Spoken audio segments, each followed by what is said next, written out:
The Book of Abraham and associated Egyptian papers names of specific individuals whom Abraham evidently encountered during his brief sojourn in Egypt. Some of them, such as Shulaim and Olimla, are listed in the explanation of facsimile 3, while others are found in the Abraham text or other texts associated therewith. I'm not going to go into all those names, however. I'd like to give some ideas on this one.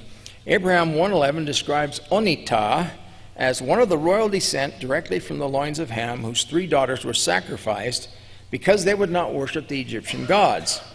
The name may be the same as Onitos and Onitas in the Valuable Discovery Notebook, where there's an S at the end instead of the H. There he is said to have been king of Egypt, while the chapter 1 of Abraham says he was of the royal descent. It may correspond to the name Winis, or usually pronounced Unas, by those who transliterate it from the Egyptian. He was a pharaoh of the 5th dynasty of Egypt. He is not our man, however, because Unas lived long before Abraham's time. He lived a few centuries before that.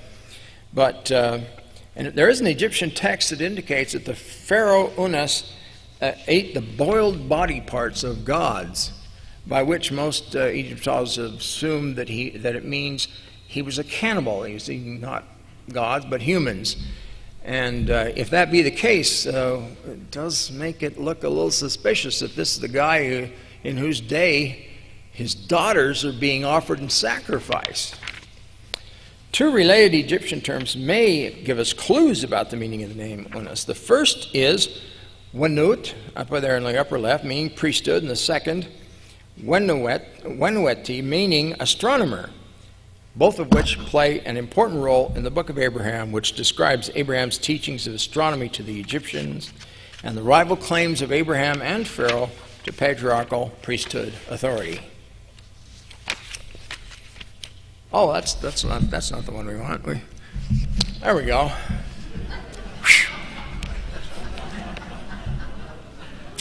My wife said, "Don't show them that one." And I said, "I'll get a great laugh from that one." Any of you guys in the back were sleeping and you want to see it again? The name Katumin also appears in the Valuable Discovery Notebook. The first passage reads, Katumin, princess, daughter of Onitas, Pharaoh, king of Egypt, who began to reign in the year of the world 2962. The second reads, Katumin was born in the 30th year of the reign of her father and died when she was 28 years old, which was the year 3020. I'm presuming she was sacrificed, but the text doesn't say that. It also appears in the form of Katumun as an alternative. It may derive from the Egyptian Katamin, which would be the spirit of the land of Min. Min was one of the Egyptian gods. He was a fertility god, in fact, closely associated with the land. Various classical writers claim that the first king of Egypt was named Menes, and that name has often been tied in with the name of the god Min. A few specific places are named in the Book of Abraham and associated Kirtland Egyptian papers. Of these, Egypt and Ur of the Chaldees are also known from the biblical account of the life of Abraham. Here we'll look at 2 important place names associated with Abraham that are not in the Bible. Because neither place is in Egypt, these names are not derived from the Egyptian language. The plain of Olishem is named in Abraham chapter 1 verse 10 as the place in Ur of the Chaldees where the Egyptians had erected an altar on which they sacrificed human beings. John L. Lundquist has noted that the name is attested in a record of Naram Sin, a 23rd century BC king of Akkad, as Ulisum, and is listed with the Amana Mountains and the city Ebla in northwest Syria, not far from Abraham's homeland. Akkadian and Hebrew are both part of the Semitic language family, by the way, and the exchange between the O and U is well attested in Semitic languages. Here's the one I kind of like. Chalcedoniash. The name Chalcedoniash is spelled in various ways in the Kirtland Egyptian papers. In one, it appears as Chalcedon Hish and is identified as the land of the Chaldeans.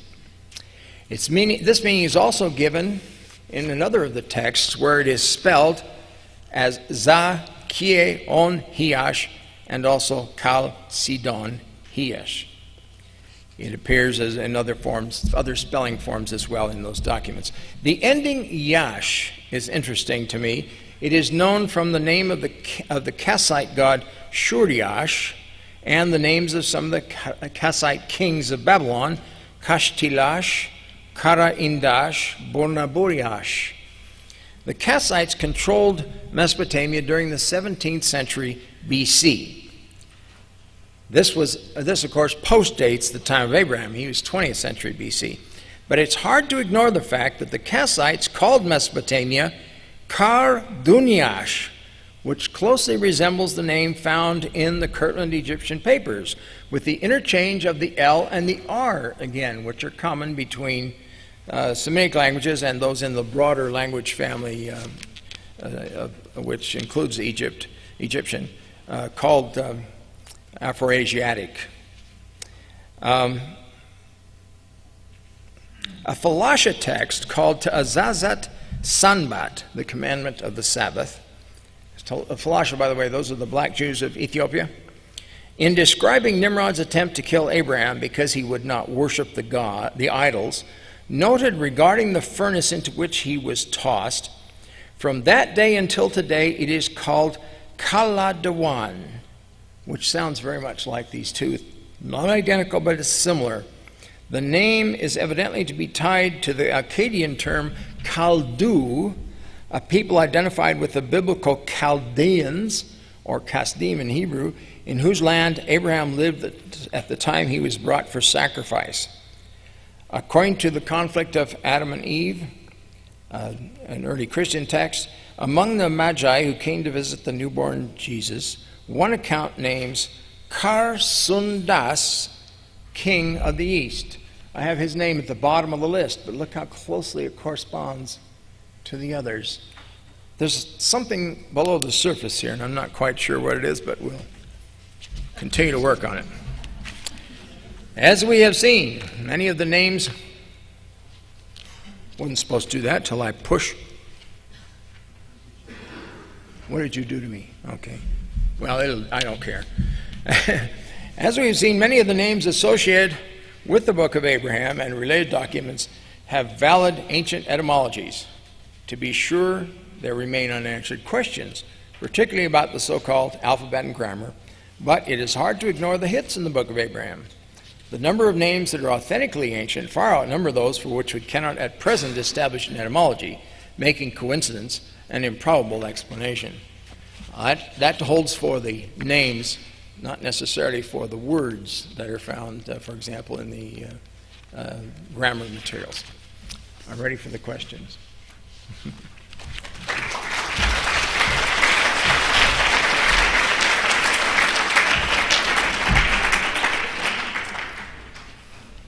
I wore out this battery.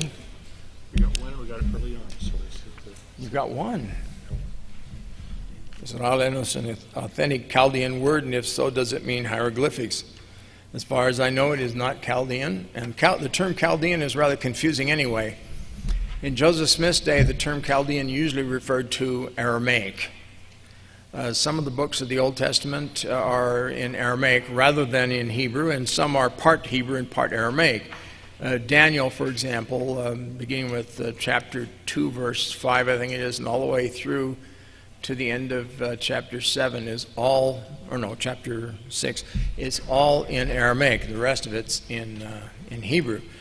So does it mean that Chaldean, or does it mean Chaldean, the language that was spoken by the people we call Chaldeans? Hard to say, because those people spoke Akkadian.